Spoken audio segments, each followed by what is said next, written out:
For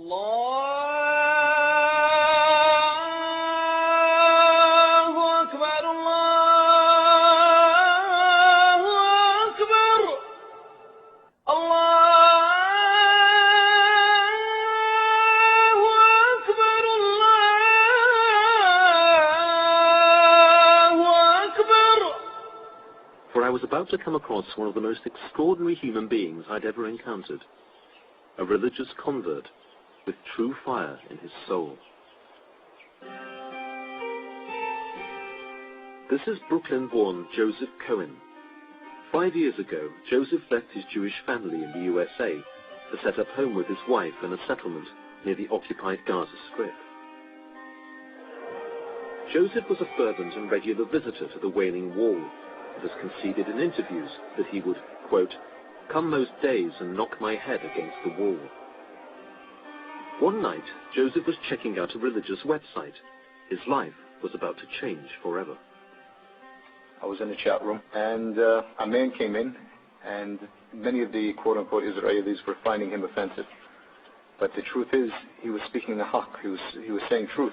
And I spoke to this guy the whole night, and I couldn't sidetrack him. You know, as a Jew, you learn to try to be cunning and how to push the people in your direction. I couldn't push this guy anywhere. He was hard as a rock. Is there one overarching idea in Islam that really appealed to you, that actually sealed your conversion? The central idea would be one perfect God that is flawless, and one deen, one religion, a perfect religion for all mankind. Not just a special board of directors or their own country club, for everyone. He moved to live in Palestinian East Jerusalem, the start of a dramatic transformation. Joseph became Yusuf el-Khattab. His wife and 4 children all changed their names and their faith. His Jewish family, back in the States, were not exactly bowled over. What are your present state of relations with the family? Talaq, broken. Does that sadden you? Well, Islam forbids me to lie. I'll be honest with you, you might say I'm cold, but actually no. I grew up like a lock and key child, so it's not like a close-knit family. And yeah, I basically Jewish families, Jewish culture, Brooklyn, you only get one set of parents. It's true, but we were never extremely close. I was basically taking care of myself. My mother worked, and my father was gone during the day. And we weren't that close from the beginning. What do you have in faith now that you didn't have before as a Jew? I have true belief. Why should I take anything you say seriously? I mean, you converted to a new faith on the internet. Who's to say that in 2 years' time you won't be a Roman Catholic like me and we'll both be going off to the Vatican to see the Pope? We should go to the Vatican. I have a duty to go there to give a message of Islam to the Pope too. But you have to what would happen to you if you renounced your I would be killed, and this is one of the miracles of Islam. Why should you be killed? Why? Because it's clear in the Quran. There's no belief after disbelief. You can't go in and out. And every Muslim is warned this before they take Shahada. Is this what people say sometimes the only way out of Islam is death? That's the fact. But still, this is the miracle. It's still the fastest growing religion. Knowing this, people still accept it. Christians, Jews are still accepting Islam. I'm not surprised it's the fastest growing religion in the world when the penalty for leaving Islam is death. Renouncing the message of Islam, the sin of apostasy, is certainly a serious business, but many moderate Muslims would balk at Yusuf's views on the death sentence.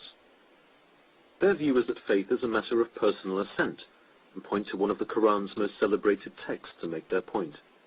Surah 2, verse 256, there is no compulsion in religion.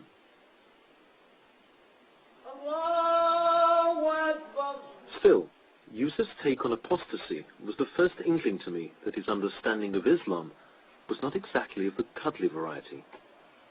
Yusuf made it clear that he's not a spokesman for his local mosque, but further conversations revealed that his views were very similar to those of a so-called Wahhabi, the kind of hardline political Islamist that one has come to associate with Saudi Arabia.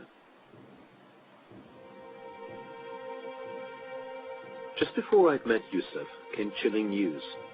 A cafe bombing in Haifa had killed 22 people, a number of whom were Arab Israelis. In the aftermath, it emerged that the bomber had been a young woman from the West Bank town of Jenin, and it made me wonder what Yusuf would make of it. I'm very proud of my sister, what she did last week. And inshallah, we have thousands more that are willing to do the same. Your sister was the suicide bomber? My sister in Islam, my sister in faith. And this is the biggest sacrifice that she gave. I mean, I've studied the Quran, I've looked at the hadith, the sayings of Muhammad, and it seems pretty clear to me that women and children are declared as innocent. Isn't restraint more important? Who has more restraint than the Palestinians? I mean, it's almost a joke that somebody like the Jews or the Christians can come to us here and tell the Muslims that you have to have restraint. After being beat up by guard points, after having me called filthy words in front of my kids, after being beat up, after being taken out of my house in the middle of the night in front of my kids, and they tell me to have restraint. Yusuf is blessed with 4 well-behaved and talented kids. I raised again the subject of the Haifa bombing that had resulted in the deaths of several young children. Surely as a father, that would induce some serious second thoughts. But his answer was the most chilling yet. This is really the best blessing for them, because a child that dies before 10 years old goes to Jannah. They're in paradise. It's a blessing to get killed on path? Allah guides who He wants to Islam. It says very clearly in the Quran that if a Muslim kills another Muslim, that he will not see God, and that in fact he will be condemned to eternal, hellfire. Surely that puts him in a very difficult position in terms of justifying what he's done. That's true, but it's intention. Nobody has the intention to go out and kill Muslims. And that Muslim is Use your common sense. Who's going to be on that bus? No. And the common sense is it's going to be mostly Jews. That's common sense. Common sense to any Muslim here is that we don't go on buses. We don't go on Egged buses.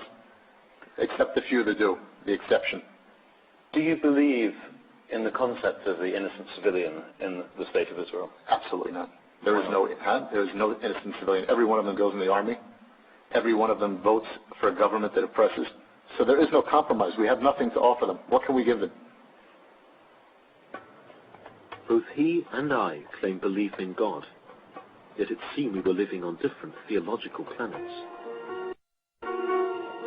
سنخوض معاركنا معهم وسنمضي جموعا نردعهم ونعيد الحق المغتصب وبكل القوة ندفعهم وبكل القوة ندفعهم وبكل القوة ندفعهم